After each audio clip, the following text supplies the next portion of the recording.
27 বছর পর হারানো রাজত্ব পুনরুদ্ধার। দিল্লির বুকে আবারও ফুটল পদ্ম। দিল্লিবাসীর মন জয়ে ব্যর্থ আম আদমি পার্টি। এবারেও নির্বাচনে খাতা খুলতে ব্যর্থ কংগ্রেস। 2015 সাল থেকে পরপর 3 বার শূন্য নিয়েই ঘরে ফিরল হাত শিবির।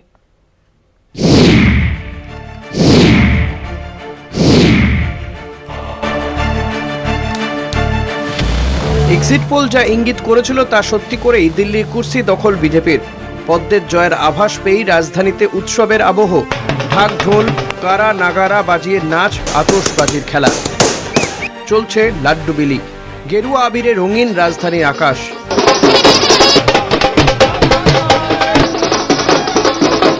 केजरीवाल ने वादा किया था कि वो भारतीय राजनीति में अमूलचूल सुधार करने आए हैं, लेकिन वो शराब घोटाले में स्वयं अपने आप को लिप्त होकर राष्ट्र के सम्मुख प्रस्तुत कर पाए। आज नरेंद्र मोदी के नेतृत्व में विकास की सभी सुविधाएं, सेवाओं को दिल्ली की जनता स्वीकार कर रही है। ये पहला कदम है जो उन्होंने गुड गवर्नेंस के प्रति उठाया है। मेरा उनके प्रति आभार और अभिनंदन। বিজেপির জয়ের পরেই এক স্যান্ডেলে পোস্ট প্রধানমন্ত্রী নরেন্দ্র মোদীর। সামাজিক মাধ্যমে নমো লেখেন, উন্নয়নের জয়, সুশাসনের জয়।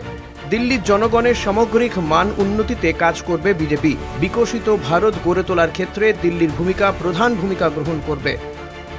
অন্যদিকে মুখ পুড়েছে আপের। 2013 সাল থেকে দিল্লির বুকে রাজত্ব করছে কেজরির দল। পরপর 3 বার রাজধানীর মুখ্যমন্ত্রীও হয়েছে অরবিন্দ কেজরিওয়াল। কিন্তু আবগারি দুর্নীতি মামলায় জেল হওয়ার পর থেকেই দিল্লিবাসীর কাছে কেজরির গ্রহণযোগ্যতা কমেছে উল্লেখযোগ্যভাবে, যার প্রভাব পড়েছে ভোট ব্যাংকেও। নয়াদিল্লি কেন্দ্র থেকে 3000 ভোটে হারতে হয়েছে केजरीवाल के।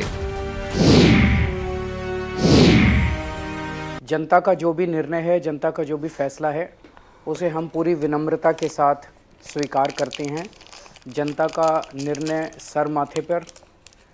मैं भारतीय जनता पार्टी को इस जीत के लिए बहुत बहुत बधाई देता हूँ।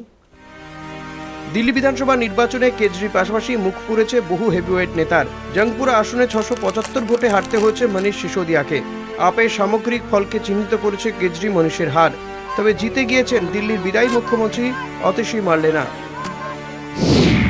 जिन्होंने बाहुबल, गुंडागर्दी, मार पिटाई का सामना भी करते हुए जमीनी स्तर पे मेहनत करी और जनता तक पहुंचे। बाकी दिल्ली की जनता का जनादेश है, हमें जनादेश स्वीकार है।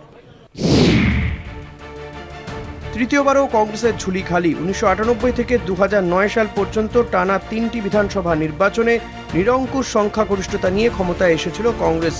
পরে আপের জমানা শুরু হতেই ফিকে হয়েছে হাতের আধিপত্য। এবারের বিধানসভা নির্বাচনেও ঘুরে দাঁড়াতে ব্যর্থ হাত শিবির।